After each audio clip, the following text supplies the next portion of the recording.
Hi hamster lovers and welcome to Pancake's channel. Today I'm going to be talking all about hamster enrichment. So the first type of enrichment that I'm going to be talking about is deep bedding. Providing your hamster with at least 6 inches of bedding to burrow in is essential.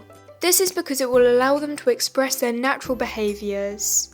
In the wild, hamsters will create burrows up to 70 centimeters deep. Some hamsters don't start burrowing unless they have at least 10 inches of bedding. Next is my favourite form of enrichment, which is forage. Forage is basically dried herbs and flowers that you scatter over the top of the bedding. This will enrich the hamster's sense of smell. Not only will it make the enclosure smell nice, but it will also make it look very natural.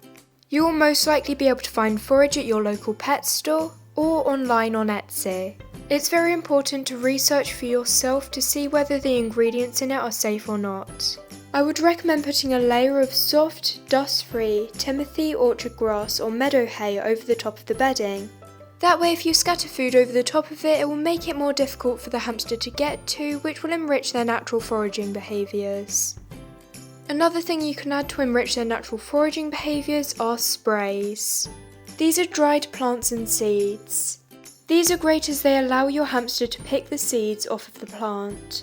There are many different types of sprays. For example, black and white sorghum, wheat, flax, oat and millet.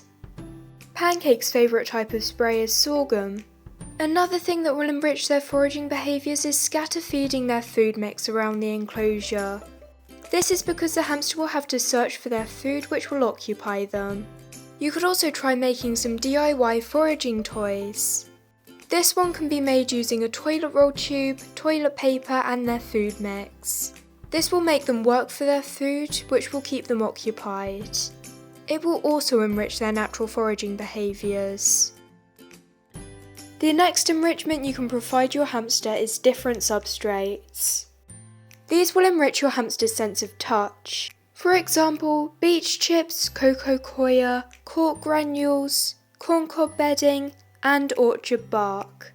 Sphagnum and pillow moss also make good substrates and they can also be used as nesting material. Cocoa coir can also be used as a substrate. These substrates are good for a hamster to dig in but not burrow in. Sand baths are also incredibly important as they help keep their coat clean as they can't be bathed in water. They can also help keep the hamster's nails trim and are good for them to dig in. The next thing you can add are platforms. These are good as you can put heavy objects on them so that if the hamster burrows underneath it, the object won't squash them. They're also good for putting things like water bowls on so that bedding doesn't get into it. It's important that the platform isn't too high though, so that if the hamster walks off it, they won't get hurt. Another one of my favourite types of enrichment are tubes and branches. This is because it creates clutter in the enclosure, which is good as hamsters are prey animals and need somewhere to hide. Hamsters feel quite vulnerable in large open spaces. Grapevine branches are excellent to add into your hamster enclosure and so are bamboo roots and java branches.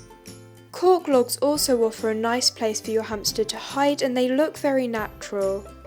You should be able to find these online or at your local pet store. Next up are multi-chamber hideouts. These are wooden hideouts with 3 or more chambers. These are great as they replicate the different chambers of a hamster's burrow in the wild. This gives the animal an opportunity to choose which chambers to use for different activities.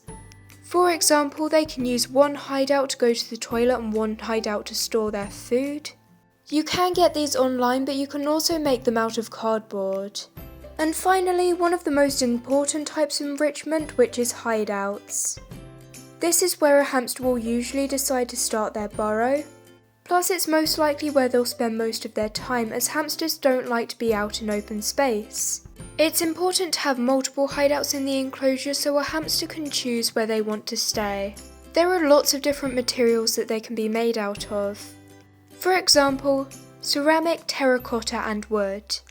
It's not recommended to use these softwood hideouts as they're often held together by nails. That means if the hamster chews on the hideout, then these nails can potentially hurt them. It's also important to check if the opening of the hideout is wide enough. For dwarf hamsters, the opening should be around 2 inches wide, and for Syrians it should be around 3 inches wide. That's the end of this week's video. Thank you so much for watching. If you enjoyed it, please subscribe. Bye!